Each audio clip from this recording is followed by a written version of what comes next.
Today on Mild vs. Wild, I've got $28,000. and I've got $55,000. And we're both building 2.6 smoothbore Cummins engines. So we're down here in Rural Retreat, Virginia to visit with New Performance Automotive.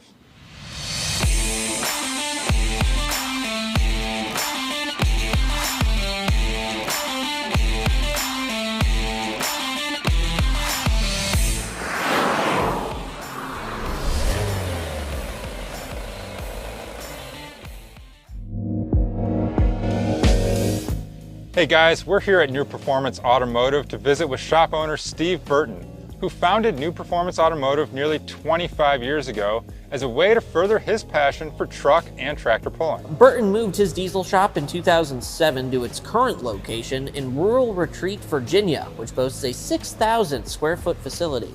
With a newer shop and space to grow, Steve and his team added machinery, and today the shop does all its own machine work. Yeah, and about 80% of the shop's work is performance diesel, where they'll take on all of the big three diesel platforms. However, Cummins is predominantly their focus when it comes to drag race and truck pull engines. Again, our mild budget is $28,000 and our wild budget is $55,000, which would both make for awesome 2.6 smoothbore Cummins builds. Once we break down what goes into each build, we'll compare them for dollars per horsepower, dollars per pound-feet of torque, durability, competitiveness, and ease of upgrading to see what build comes out on top. Yeah, that's right. All right, guys, well, that's enough of us talking. Let's go see New Performance Automotive and chat with Steve. All right, guys, so we are now joined by shop owner Steve Burton. Steve, pleasure to see you, man. Good to meet you. Thanks for coming down. Thanks for having us. Thanks for coming down. We're pumped to see the shop. You know, people who regularly check out Engine Builder might recognize your name. You've done some Diesel of the Weeks with us, as well as some features on Cummins platforms in the past. But it's our first time coming down to the shop and seeing everything in person, so we're excited. And I understand, you know, we're going to be talking to you about the 2.6 smoothbore builds that we're going to be doing here. Okay. But, you know, we haven't seen the shop, so if you don't mind starting us off with a quick tour around and showing us what you guys do here, that'd be awesome. All right, we're just kind of a small shop right here in Southwest Virginia, close to Tennessee, close to North Carolina. We're a pretty central location. We only produce about, we're a small shop. There's 4 full-time employees, 1 part-time guy. Okay. We produce about 2 engines a week. We do a lot of machine work, not complete engine builds. We do a lot of machine work for other customers, and really kind of across the country. We've got a lot of just machining blocks, heads, crankshafts, all over the place. So we stay pretty busy doing that. The 6-cylinder Cummins platform is our bread and butter, basically. But we are not limited to doing any kind of gasoline engine work.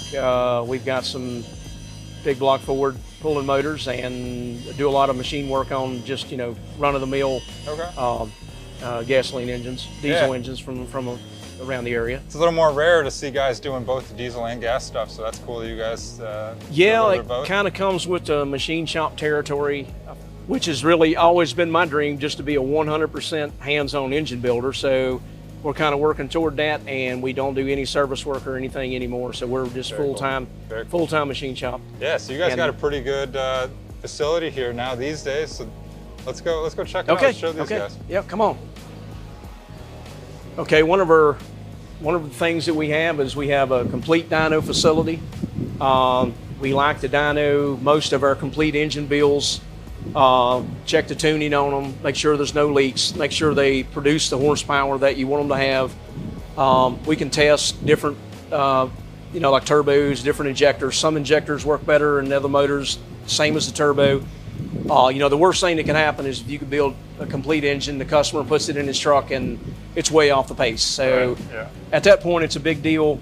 So we kind of make sure all of that stuff is intact before it leaves here. So with the dyno capabilities, we do that. We also do dynoing just for other customers who have done their own engine builds. They bring them in. We can dyno those engines as well. It's one of my favorite parts of the whole business is standing here and running the dyno and, you know, seeing what you can make. And just it's always the coolest part of the process. It is. You kind of see the end result, you know. So that's cool, and you know, hopefully everything goes well. Most of the time it does. Every time, you know, sometimes things don't go as well, but that's part of it. That's why you do it, right? That's why we do it. You want to do it here. not in the truck. So if it won't stay together here, it's not going to stay together in the truck. So, so that's one of our favorite things. In building these engines over the years, we've ran into, we're modifying these things to do things that they weren't designed to do. We're turning electronic motors into mechanical. We're running different pumps on them, different applications. So we have seen the need for different parts that really help out in putting these things in, a pulling truck, a drag racing truck, or street rod, anything. The Cummins swap is pretty popular. So we've developed a lot of parts and pieces to really make that the swap easy. Just some of the stuff we make. Russell Lehman, he's my CNC. Hey, Russell. He does it all from drawing it out on the software. I just kind of give him an idea. Russell comes up with it, prints it out. Yeah. Next thing you know, there's a part laying on the table here. Most of the time, almost all the time, it's exactly what I envisioned. And it's just really good to have the in-house capabilities of being able to make the parts that we need. And he's running all three machines. He's running all three machines, yes. Probably grossly underpaid, but he's for some reason he's still here. Very cool. But yeah, Russell's my guy on the CNC stuff. Very, very, very good at what he does. And like I said, we can just take an idea and we can run with it. And the next thing you know is I'm sure making your own parts is kind of a game changer. It is, and we make our own parts, which is really good for us as far as engine builds. And then we sell a lot of them too. Yeah. And we want to expand that market as much as possible. And we're always trying to come up with a new product. But it is really handy for us because we get to try it, we get to test it, and so we'll get everything worked out, and then we put them on our website and everything for sale. We've done pretty well with those. Yeah. We'll go over some of those, on some of the engine builds. All right. Awesome. This is my other full-time employee, Matthew. He's been with me, I don't know, too long, 17 years, 18 years, something like that. Very good. Matthew's getting ready to balance the engine assembly here. I've kind of put him in charge of the balancing facility here. This is something that needs to be done on just about any performance motor. Oh yeah. We balance the Cummins. The inline six is a little different. You balance the crank, and then you just make sure all the components are the same weight. And then when we get a V8, they're a little more complicated, as any of the guys know. We got to set them up for bob weights and everything, but we can balance any kind of rotating assembly for anything. We got a CWT. Balancing machine seems to be really top-notch equipment, and it just kind of makes the job easy. It's another really fun thing to do is we set a tolerance and we keep a pretty low tolerance on them, and it's just kind of fun to see how close you can get to that tolerance. Right. Yeah. So the closer make a bit of a game out of it, right? Exactly. We probably go beyond a little what we should, but it's just fun trying to get to that point. Right. So that's pretty neat machine there. So, nice. And then we have basic machining surfaces, machinings for cylinder head. This is our resurfacing machine, CBN, which is very important for the new aluminum multi-layer gasket. Mm-hmm. Aluminum head, like a Duramax head, has to have a really smooth finish. So this machine does a really good job. And then the cast iron heads as well with the MLS gasket. The surface prep is very important on head gasket seals. Absolutely. So that machine does a fantastic job on that as well. Just some of the small projects, it's pretty popular on the Cummins head to cut the shelf off for a little more airflow, different intake configurations you have. So that's kind of what we're doing here is milling the shelf off. Okay. And we're going to get ready to install that intake right there as well. This is my part-time guy, Andrew Russell. He is a full-time big rig mechanic, and for some reason he comes by 2 or 3 hours every day and works on this small stuff. So nice. I guess he just wants a break from that heavy lifting. So he is putting exhaust seats in a Cummins head, which is a real popular process. Every Cummins head that comes through here gets bigger exhaust seats. Right. Very popular for the seats to fall out, ruin the engine. So we have every engine we put a bigger exhaust seat, and then a performance application we do a 3-angle valve job, 3-angle, 5-angle valve job. Put guides in it if it needs to be or whatever. Yeah. Just a really important process of stock motor or performance motor as well. This is our valve grinder. This is just what we use to grind the valves, very important. We got capabilities of boring. This is just a matter of fact, this is a Ford tractor block, which is some of the stuff that we get in here from time to time. It kind of goes with the business. Yeah. Ford tractor block. Okay. That thing has dry sleeves in it. It's got a little issue with it, so we're actually going to bore the dry sleeve out, put a new dry sleeve in it. So, and this is the same machine we put the sleeves in any motor with. So, really nice machine, very important. It's one of the most important machines in the facility because everybody needs something bored 20 or 30 over, Sure. V8s, Yeah. whatever. It's a very important process. Of course, after that, we use the hone. Got a hone plate on this Cummins here. We're doing a hone job on that. You get it to within. I normally personally get within 3 thousandths on the boring machine, and then we come over here and we dial it in down to as close as we can get it. Try to get it down within a tenth of top to bottom and out around. So with the hone and then hone the stones you use to get the hone surface is very important in ring seal. Right. It's something very important to get complete ring seal for a performance motor and stock motor as well. Yep. They both benefit from that.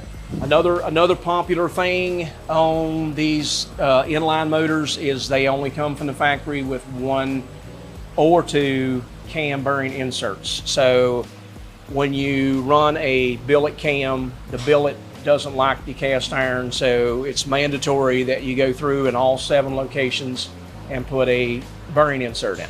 Okay. So this is line boring machine. We line bore them here. We put all the cam bearings in these engines. This machine is not limited to that.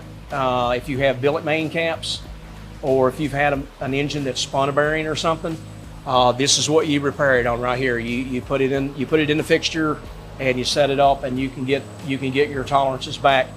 Unless it's completely destroyed. So, do a lot of billet main caps, and do a lot of cam bearings in the Cummins engines with that machine. Yeah. Very cool. And then almost like these engines are pretty long compared to a V8. Right. Well, they have a tendency to move a little bit. They'll twist, they'll warp a little bit. Well, that can throw your bearing clearance off. And a stock engine, the clearances, of course, are less, but it still needs to be straight. Sure. And then performance motor, you want a little more bearing clearance. So this is a line honing machine. Every engine we put new main studs in and a girdle in, we will come over here and we will line hone it. Even a stock engine, we make sure it's nice and straight. We're not looking so much to take material off on a stock engine as we are a performance engine. Performance engine, we actually make the bearing, make the bore diameter just shy of the maximum of what the shop manual says, and that way we get a little more bearing clearance out of them.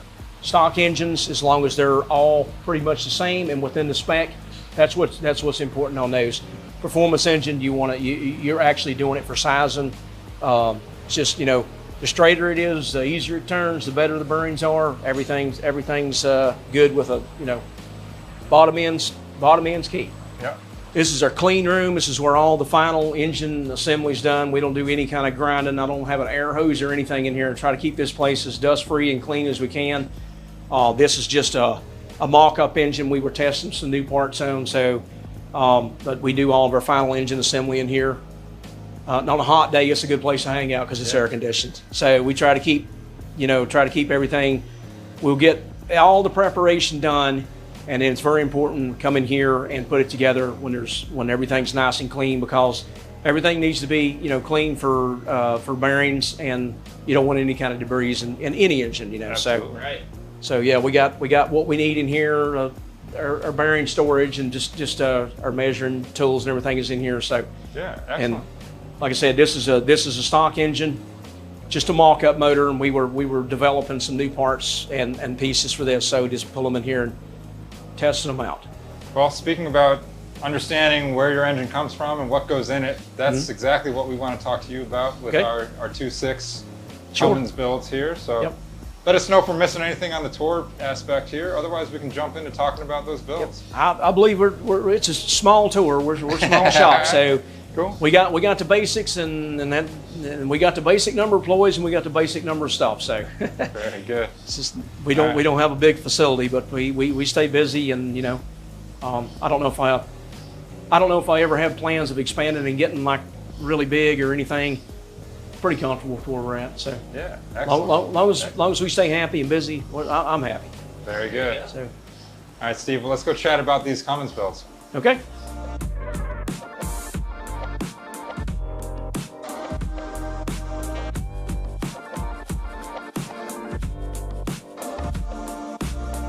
All right, guys, so I have the Wild build today and a bigger budget to play with of $55,000.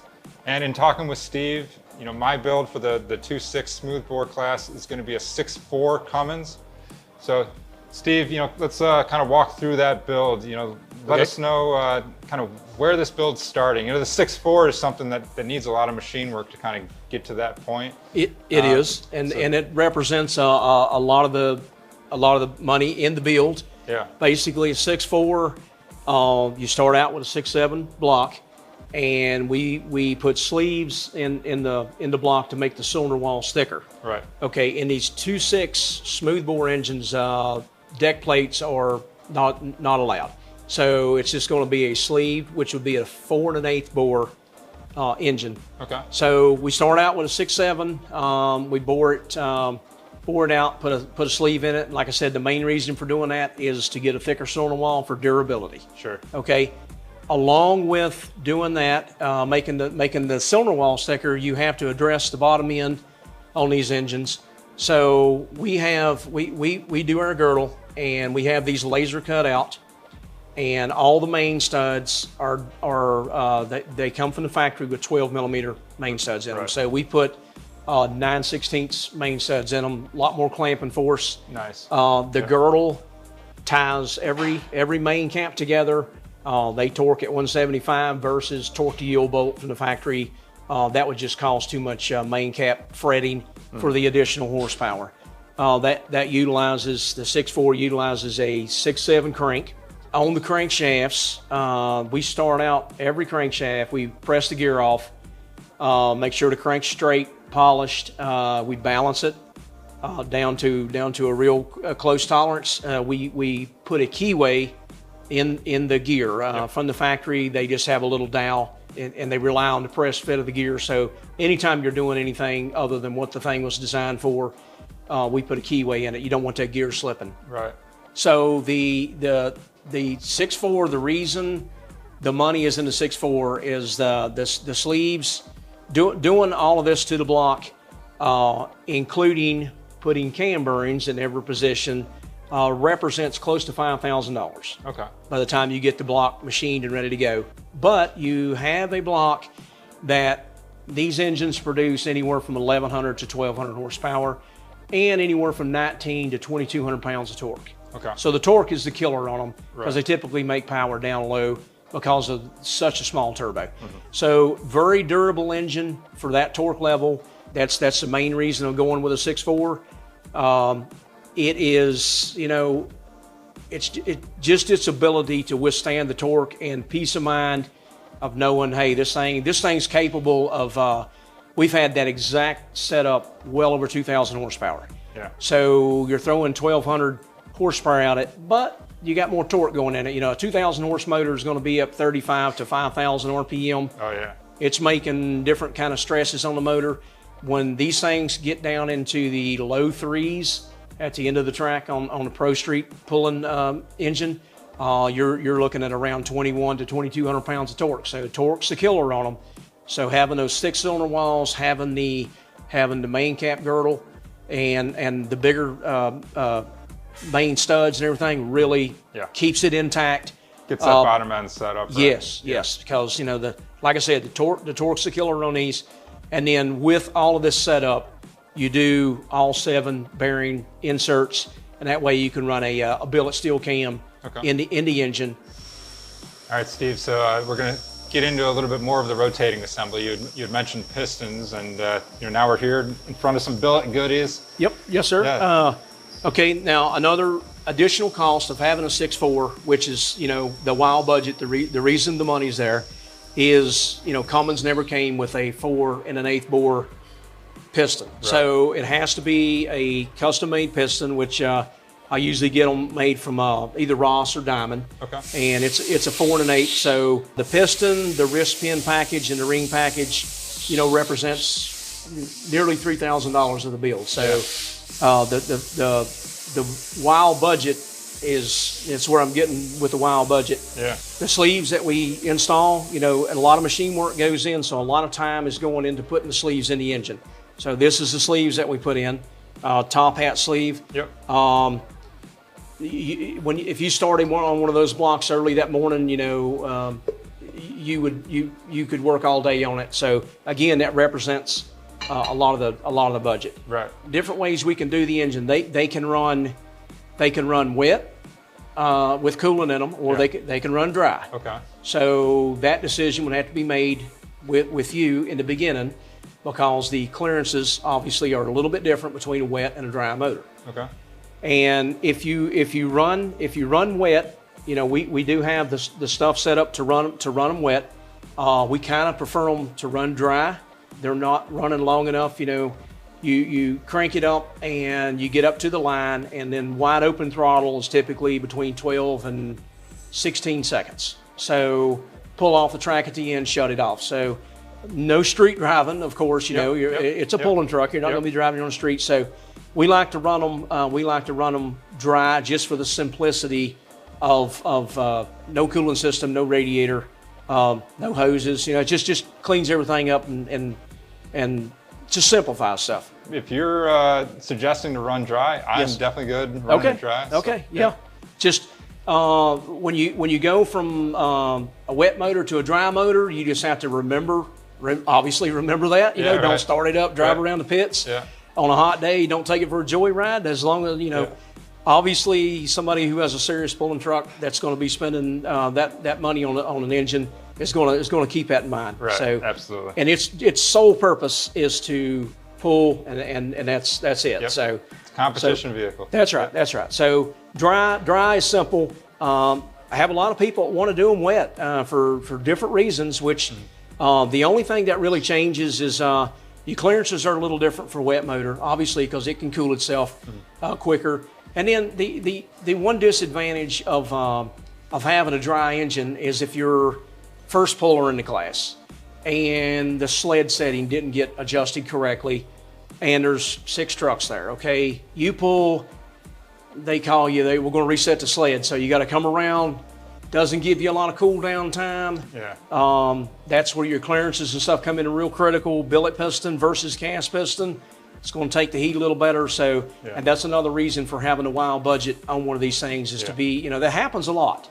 It happens a lot. So if you got to pull again before your truck cools down, in your mind you think, hey, I got the sleeves, I got the billet pistons, I should be good to go. I'll cool it down as good as possible. I should be good to go. Yeah. So that's a. And Steve, is this a coated? It is. It is. This is a diamond piston. Yep. And this is their in-house coating. Yep. And this is this is one of the bowl configurations that we use for the 2.6 Pro Street setup. Okay. When it comes to the camshaft on the wild budget, we will obviously be using a billet steel cam. Pretty common, but a little bit custom. I don't want to reveal any of the sizes or anything, but they're a little bit unique to what we use. And the cam, a billet steel cam, and then we use these DLC coated tappets, which DLC coating is incredible. If you've not had any dealings with it, it's incredible stuff. And then we also get the wrist pins DLC coated. There's two things that really add a lot of money. The DLC coating is not cheap; it's expensive, but it's worth it for sure. Yeah, it adds that durability. Yeah, yes, it does. Very, very, very durable. The wrist pin and the DLC tappets are two things that in the wild budget you can afford to have that done. Yep. So almost every engine we do, we use total seal rings. These are tool steel top rings, and we run a gapless second ring. The wild engine gets the tool steel rings. Okay. Again, because it can be afforded to do. Yeah. What about connecting rods? Connecting rods, they almost definitely have to have a billet connecting rod. Okay. You don't have to go full billet. Wagler competition, they make a forged steel rod. They call it the Street Fighter. They have been one of the best ideas since sliced bread on these engines. They have a forged steel rod that is affordable, and it's well within its power range. Okay. So those are really first choice of using those. You can go with the Street Fighter, or you could go up to a billet. You can go to a billet rod. It depends on the budget. A billet rod is really kind of unnecessary. Okay. Now, as I tell you that, if you ever wanted to take that engine, which, like I said, I've had that engine well over 2,000 horsepower. If you was to get tired of pulling that motor and you want to say, hey, let's put this thing in a drag truck, and you wanted to put bigger turbos and stuff on it, everything that we've done so far will be capable of doing that. Mm-hmm. And that's the beauty of the wild build. You'd probably want to change the cam, put a little different cam in it, but the rest of it, you could just leave it and it would take it. Yeah. And that's when, if you wanted to use a billet rod, the billet rod would be good to use. Yeah. I think Wagler, I think they say they're around 1,600 horse limit or something. I know people that's got them well over that, but it's above recommendation. Right. And it's good. That's good that they're better than what they say. But yeah. That's been a good choice for these engines, because these engines typically are 1,100 to 1,200 horsepower. Yeah. Okay. The torque is the killer on these motors. They make a lot of torque. Right. The next biggest jump, and these motors can be electronic or they can be mechanical. Mm-hmm. Okay. A 6.7 block never came from the factory as a mechanical engine, so we have to convert it over, and we make this gear housing that fits on a common rail block, and you can put your P pump on it, and you can turn that engine into a mechanical engine. Yeah, nice. Okay, we make the CP3 to where you can drive. Typically, on a pulling truck, you kind of need to run two CP3s. Two small CP3s are better than one big CP3. Right. A single 14 will definitely make the power, no problem. But in the duration that a pulling truck runs versus a drag truck, it will start to run out of fuel. There's some new technology out there now that's probably going to outrule that, but the technology I'm talking about, it seems like you're better off with two small ones versus one big one. Okay. For the volume. Yeah. Because you don't want to outrun your fuel. Yeah. And everything this is a turbo that we use, and everything in these engines, down to the compression ratio, is built around this turbo. Yeah. Not this particular turbo, but this inlet here, 2.6 smoothbore. Yep. Every bit of it has to be built. So what I'm saying, you can't, this engine without changing the camshaft and a couple other components isn't going to perform at its peak if you put a bigger charger on it or a smaller charger. It's all built around that, even down to the compression ratio. We got the compression ratio dialed in. Even for different chargers, a real efficient charger needs a 1 compression ratio. And then if you got a little bit more affordable charger, obviously it doesn't make as much air as the high dollar chargers. So you could make up for that with compression ratio. We've kind of found a way to do that. If a guy's got $6,500 to spend on a turbo, we'll kind of build it one way. And then if a guy's got $2,500 or $3,500 to build, on a turbo, we'll build it a little different way. So we're down pretty specific on it. And whereabouts would I be with the budget I've got? On air dyno, right at around 1,200 horsepower. Okay. Right at it. That's usually about a wild engine with all top dollar stuff and a good, very efficient turbo and a fuel system. Right at 1,200 horsepower. Okay. And then about how much boost are you typically seeing guys need to run to make that power? On the dyno, they'll make like 55 pounds boost on our dyno, but when they're on the track, they almost always will make more power because they'll get out to the end and it'll draw them down. And when you draw down, that's when the boost comes up. So They can see 65 or 70. So, you know, that's not a lot compared to some engines, but that's typically where these engines run. Yeah, very good. So Steve, I think we got a majority of the bottom end type stuff covered here. How about, you know, some of the top end stuff and what we do with the cylinder head? Okay. Right here is a 2.6. I build these heads specifically for what I said, the turbos. It's just 2.6 cylinder head. Typically, these engines, you know, the shelf left on these cylinder heads are the best way to run them. Seems like they like this cast iron shelf on them. It's not a big plus or minus power, but they run the best with the shelf on them. So typically, we'll leave the shelf on. For mechanical or electronic, any of the configurations, we'll leave the shelf on. The big dollar build, the wild build, will have Inconel exhaust valves, stainless steel intake valves. These are both SBI. They have on the shelf SBI springs. If you see inside here, I know this has probably been covered a bunch, but a wet motor will put the screw-in plugs. Okay. You know, you don't want one of those popping off. Fill the thing full of coolant and it'll ruin it. Right. If I know it's going to be dry and always going to be dry, I just leave the plugs in them. There's nothing to come out. Gotcha. So, and then on these also we run. There's really no advantage on this 2.6 stuff to run a bigger valve. So we run stock size intake and exhaust valves. Okay. Almost all of them are fire ringed. Yep. And depending on the wild build, it would be half in the head, half in the block. There's different configurations you can do that. But yeah, Inconel exhaust valves. You got to be careful on the porting of these heads. I've kind of found over the years with some flow bench work and some dyno work, you don't want to port these heads a lot. They have very little air to work on. So the velocity of the air in these engines are more important than the volume. Gotcha. You don't have no volume. You know, you got the little small hole. You don't have no volume. So velocity is very important. Yeah, you get to diminishing returns kind of quick then. Yes, and camshaft, you know, the overlap of the cam is very important to these things. So you can have the right combination and have one component out of whack, and it just kind of kills the whole package. So if you got all the components working together, just like any performance engine, that's going to be your best. That's going to be your best setup. So, and then your as far as the rest of the valve train, you know, we do use a bigger push rod for durability. They got fairly long push rods in them, so to keep the flex out of the push rods, we do that. Stock there's different valve rocker arm setups and stuff for these. Stock seems to work just fine in these motors. That's one place you don't really need to spend a lot of time and money in. It's the rocker arm setups. Crankshafts in them. Yeah. I was telling you, you know, we key weigh. We always key weigh the gear because it's kind of just got a little down. It's relying on the press fit to hold it in time. So we cut a key weigh and put that in there. Some guys weld them. I'm kind of against welding on the crankshaft, so we always put a key weigh.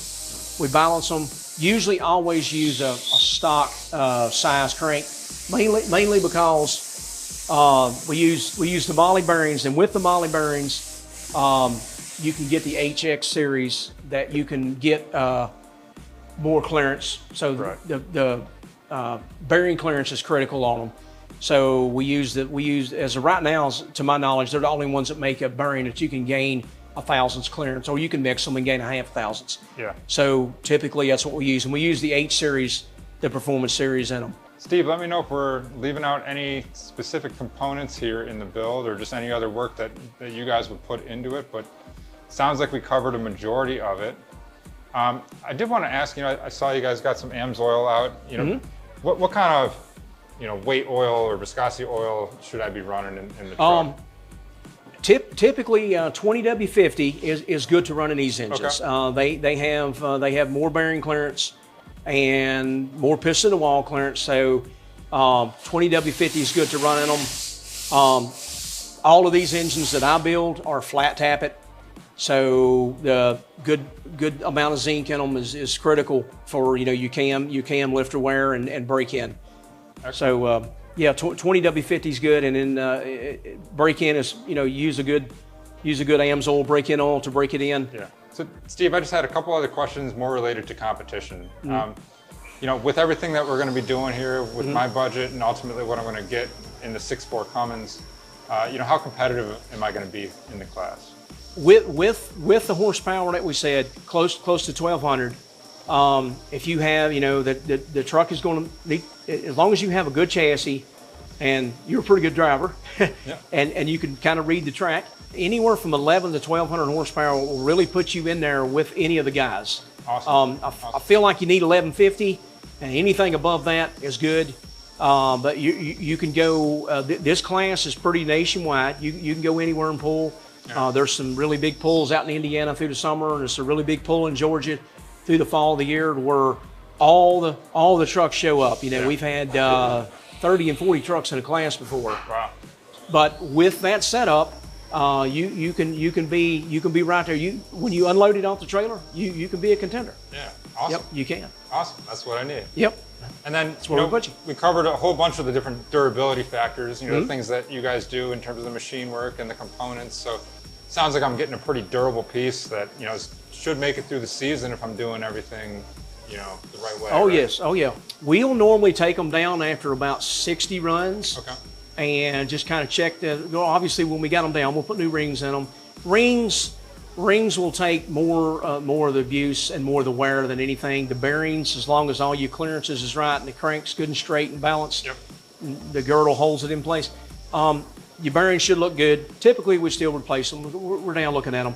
Okay. But and then the beauty, if you wants to get, like, you know, electronic motors more prone to it, but if you wants to get an injector hung or a little bit of a bad tune and you scorch a piston or something with the 6.4 build, well, we can take the block and just change the sleeve in it. Right. And then you get a brand new cylinder. You can go again, you know. You can get, you know, if it messes your piston up, you can typically get one piston made if you got the job number. Yep. So the rebuild aspect of the 6.4 is really where it shines also. Yeah. You know, if you hurt one hole, you can just fix that hole, clean it out, go right on with it. You're not having to do too much to the rest of the engine. Yes. Very good. Yes. Excellent. Well, Steve, I really appreciate you walking us through this build, and you know, I'm excited to see what it ends up turning out as. Okay. So, sounds good. Thank you very much. Thank you. All right, so I've got the mild build for today, working with about $28,000. Something I find pretty interesting, Steve, about working within this budget range. You kind of got two options with your block. You can either go with the 5.9 or you could go with the 6.7. Maybe tell me what you recommend for that, and maybe tell me a little bit of why you recommend either the 5.9 or the 6.7. Well, one of the things I would really consider is kind of what you have. You know, if you have a 5.9 engine, or if you have a 6.7 engine, I would kind of use what you had. Now, the 5.9 engine goes back pre-common rail, so you can use some of the older engines, and they work very well. But a 6.7 got a few more cubic inches. It's capable of making a little more compression because you got a bigger bore, and so a little more compression, and one of these makes a little bit more power. So if you didn't have an engine to begin with, I would recommend starting with a 6.7 platform. If you've got one that you've been playing around with on the street, or work stock pulling, or hot street pulling or something, and you got an old 12 valve block or 24 valve block or something, then there's nothing wrong with using that one. There's not a huge disadvantage of either one. Starting from scratch, Joe, let's go with 6.7. A little more stroke, a few more cubic inches. I would if you got to start, let's start with 6.7. So that's what we do. And Steve, so with the smaller budget, looking at more mechanical, or can we do a little bit of electronics with this engine too? With the smaller budget, we're probably going to be more leaning toward mechanical. The earlier block, they were mechanical from the factory, so there's a lot of parts, the front gear case and everything, that could be used on an earlier block. I'm talking 02 and earlier block. There's the gear case on those came mechanical from the factory, so that can save a considerable amount of money because you can use that part to make it mechanical. A 6.7, we're going to have one of our billet gear cases to make it mechanical. if you save a couple $1,000s on that part of the engine, you could spend a couple more $1,000s on a little better turbo, a little better pump. So that money could be put toward more of a horsepower figure. The gear case doesn't really make horsepower. You could put the $2,000 toward fuel or air, which doesn't make horsepower. Maybe just to make it a little bit clearer for people, what kind of is the cost difference by putting a little bit of electrical or electronics on this compared to just mechanical? Okay, electronic will typically run on that wild budget engine. An electronic will run $10,000 more. On the mild budget, we can get that down to within probably $5,000 difference. Again, most of our engines are mechanical. There's pros and cons to that. You know, tuning, the availability of tuning it. The electronic engines seem to, with adjustable timing, they can keep a turbo lit a little better down lower. The old P pump, the mechanical motors, they got fixed timing, so it's all or nothing. So the electronic gives you a little bit of beauty of a little throttle control, whereas the P pump's not. You know, it's all out or nothing. So if the track's good, works real good. If you got a little bit of a track that you need to do some feathering on or something, electronic's the way to go. But for the mild budget, I would recommend the most bang for your buck being a mechanical motor. Gotcha. Awesome. Let's maybe dive into that more, talking more about machine work and bottom and top end of the engine. Okay. Let's go over here for that. Okay. All right, Steve. So for starters, with the mild build, let's start bottom end of the engine. What kind of parts are we talking about here for bottom end? Okay. As opposed to the wild build, showed you the girdle, 14 millimeter studs, really keeps the bottom end intact, really strengthens it up because of the amount of torque these engines make. Sure. Cut the girdle out, we can save some money, but one of the things that is a must to do is this is a factory main stud. We will have to put bigger main studs in it. We can do that just by drilling and tapping the main studs and just putting the studs in it. It'll have no girdle, but the advantage of this is it's got a lot more clamping force than obviously this torque to yield bolt. So it gives you a stronger bottom end, not as strong as the girdle. The girdle represents a lot of money. So this will save you some money here. And in the process of doing this, we've made thicker and longer dowel pins to give the bottom end a fighting chance. So with the bigger main stud and the heavier duty dowels, you're pretty good to go. It's not going to be as strong and durable. And in the back of your mind, you're not going to have that insurance peace of mind that the wild build has. So that could be the bottom end. It's doable. It strengthens it up a lot from the factory, so that's going to save some money by not having the girdle, not having to do the machine work to put the girdle in and everything. The next factor on the reason the mild build is affordable is we're not going to run a sleeve in it. We're going to use the factory bore of the block, either 5.9 or 6.7, no sleeves, so the cylinder wall is what it is from the factory. Those blocks tuned right and in the right RPM range will typically take a season or two of that kind of abuse without splitting. Even though when I do the mild build, you have to understand you may run this thing 120 runs and no problems at all, or you can run it 10 times and the block may split. So there's always, with the torque these things are making, there's always that factor. You know, don't be mad at me because the block split. You know, we made enough power to split the block. That's one thing to be happy about, but you don't have the sleeves and stuff. I've got a lot of them out there that have factory blocks and they run great, and knock on wood, no problem. We split a couple of them, but mostly they live okay. So that's you don't have the peace of mind of having the big thick cylinder walls that the wild build does. So that saves a lot of money in that aspect. Sure. And any other bottom end parts? Pistons, maybe? Rods typically the same kind of rod. You need a good heavy rod to withstand the increased torque. Typically, we talked about the Wagner Street Fighters, perfect choice for this build. Affordable, strong enough to withstand. You're not going to have a rod failure. Good to go. Now, the other cost of the mild. The cost saving is we use cast piston in it. Okay, it's a cast factory OEM style piston. You give these things the correct piston to wall clearance. Again, you're probably right on the edge of their ability, Sure. just like the block is. You're right on the edge of the ability. You know, EGTs, good tuning and everything will make a cast piston live. It's not a billet piston, it's a cast piston, but it does good, produces good power. And with the piston, I said with the wild bill, we use actually tool steel rings in it. Right. So what we do to keep it in the mile budget, we use factory Cummins or Molle rings. We will send the second ring out to Total Seal. They will convert it to a gapless ring for us. So quite a bit of money savings there to keep that mile budget intact. Steve, what else about the bottom end should be maybe mentioned for the mild build before we move to top end? For the cost savings on the mild, we can go with just a billet steel. These are the DLC for the wild budget, and I talked about the DLC coating representing a lot of the money. So we can go with just I do recommend a billet steel tappet, but just non-DLC coated. We can go with a cast cam. You would not have to put a bearing insert in every hole.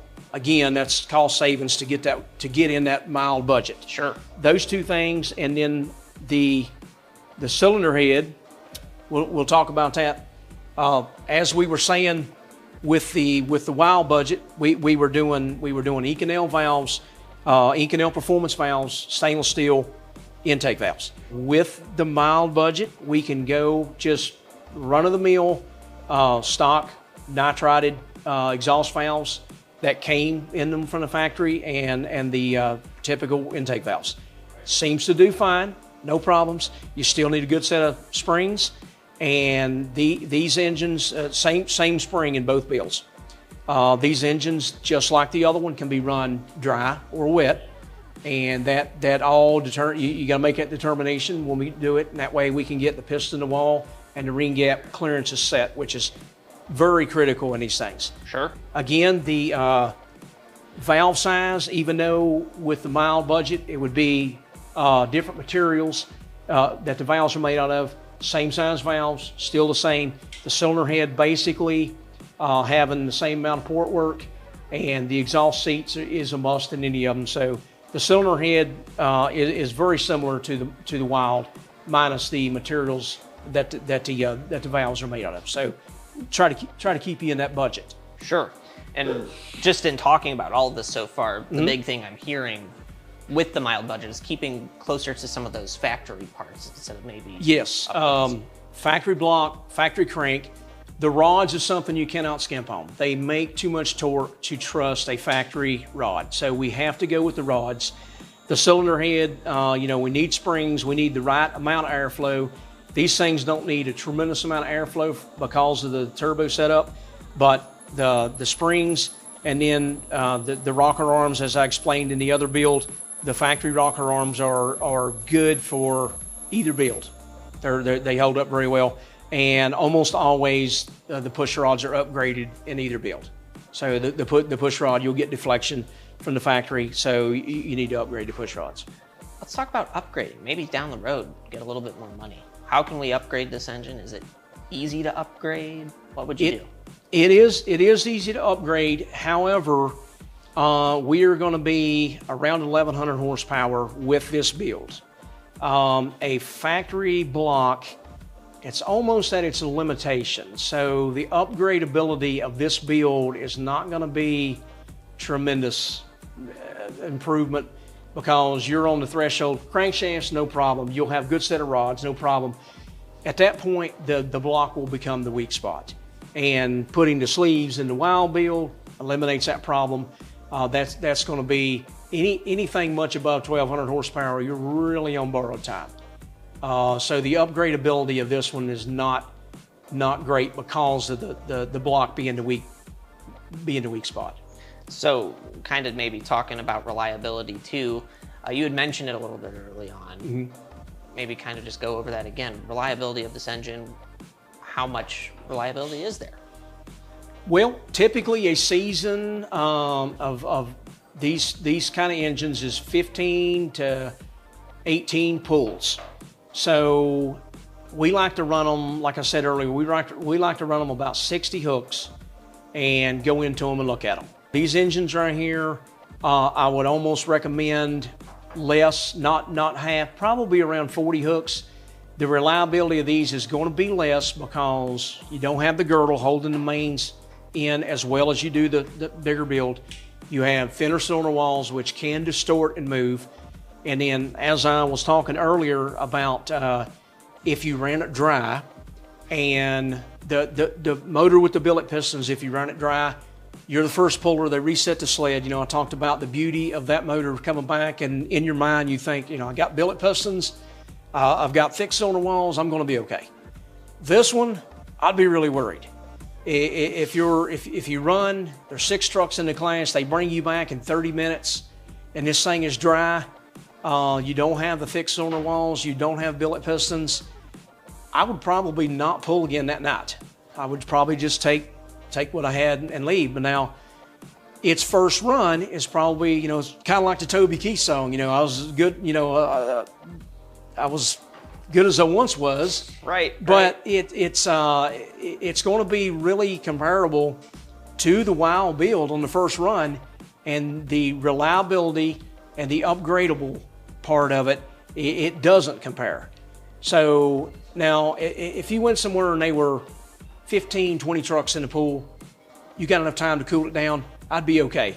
If you had to hot lap this thing, whether it's a pulling truck or if you decided to take it out and put it in a drag truck, I wouldn't recommend it. You're talking about a stock motor with increased clearances, and you're going to hot lap it. The components don't have enough time. You know, everything gets bigger.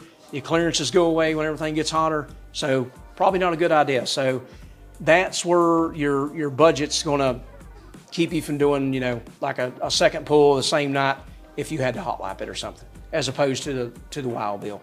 Nitrous, is that even possible on this engine? What kind of nitrous would you run, if any? The Wild engine's perfectly capable of doing that a lot better than this engine. The 6.7 Wild build, the 6.4 I mean, it's going to make a little more torque because of the stroke of the crankshaft. Torque is safer on it because of the billet pistons and the billet parts and Sure. and the girdle and the heavier bottom end. The Wild build, you probably want to watch the torque on this thing. You probably don't want to pull this thing down into the low 3s or something. You probably want to gear the truck to where it's going to stay 3,500 and higher. Gotcha. You don't, you know, the big engine you can pull down. You could probably pull it down to 28 or whatever. You could probably snuff it out, and it probably wouldn't hurt anything. This engine right here, you got to be careful with that. So again, for your extra money, you're going to have the ability to do that. You can run a taller gear, and that's really becoming the name of the game. They're running real tall gears to get speed out of them. With the Wild build, you probably want to run a gear that keeps it in its RPM range to where it'll live. Sure. So the durability is good, but it's not as good as the Wild build. Right. Yes. Now you've got some AMSOIL in the shop here. Mm-hmm. On the mild build, what kind of viscosity are you running? Again, probably the same 20W50 would be good because the bearing clearance in these is going to be the same. Piston wall is going to be a little different because it's cast piston. In cooler weather, you could probably run the AMSOIL 15W40 in it in cooler weather. When it's 90 plus degrees out and you're out in the middle of Indiana pulling or something, I'd recommend a 20W50. Just something a little thicker, a little more cushion. These engines have a lot of clearance in them to do what they do and to live the life that they need to live. And they're specific to what they are. They only run wide open, 12 to 18 seconds at a time. So you need something. You need clearance to make that happen, and then the thicker oil will give you a good cushion.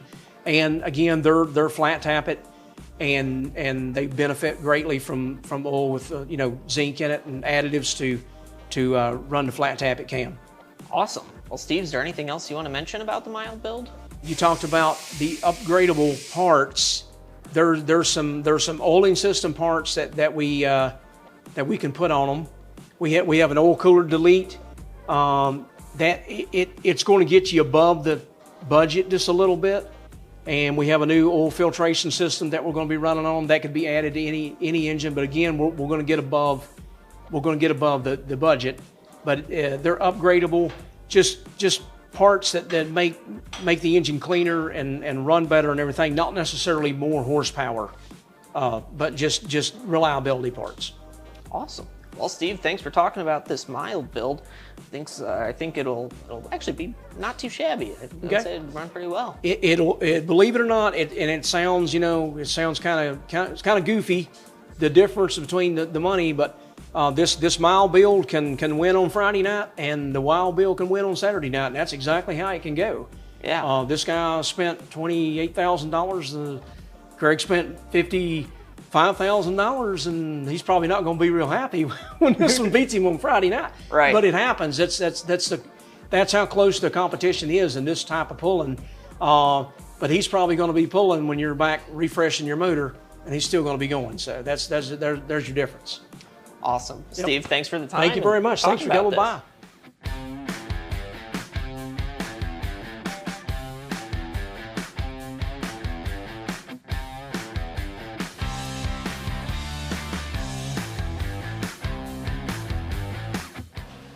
All right, guys, well, now it comes the point in the show where we kind of compare and contrast our builds. After talking with Steve, it's really cool to see the shop and for sure. Cool to walk through these builds. But now we got to see kind of who came out on top. Right. So we're going to compare the two engines through a couple different parameters here. And we're going to start out with horsepower, or dollars per horsepower. Both engines make very similar horsepower. We're between 1,100 and 1,200 horsepower.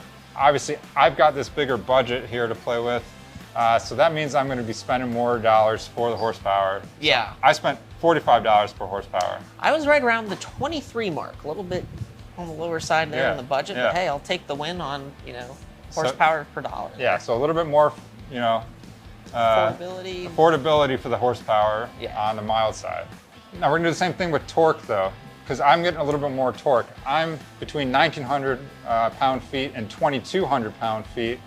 And again, spending the $55,000, that puts me around $25 per pound-foot of torque. And in that similar kind of torque range there, on the mild build, I'm looking at about $14 per torque there. So again, just another win on the mild side here. Yeah. But it's going to change here in a second, because now we're going to get into durability. And again, Steve and the guys here at New Performance Automotive do a lot of machine work and things to that wild build on the 6.4 to really make it durable, really make it stand up to the abuse that it's going to see out there pulling.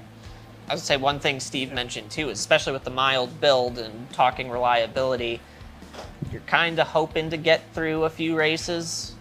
With the wild build, you're looking at a lot more reliability. Definitely going to make it through a few races without splitting a block or other problems. Again, even within a weekend, I'm probably going to be able to do more pulls than your engine, should, just to make sure nothing's breaking. Exactly. I might also get a few more pulls ultimately throughout a whole season than you would before things need to come back to the shop and get refreshed. So the wild build takes a check mark on durability. Now competitiveness, again, very similar. We're both making similar horsepower. We're both potentially making similar torque. I got a little bit more torque there. But again, it comes back to being able to pull more at an event. And so you got to give the competitiveness check mark to wild. That's right. On that one.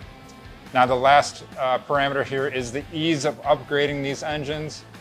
There's a lot that we can do to both engines.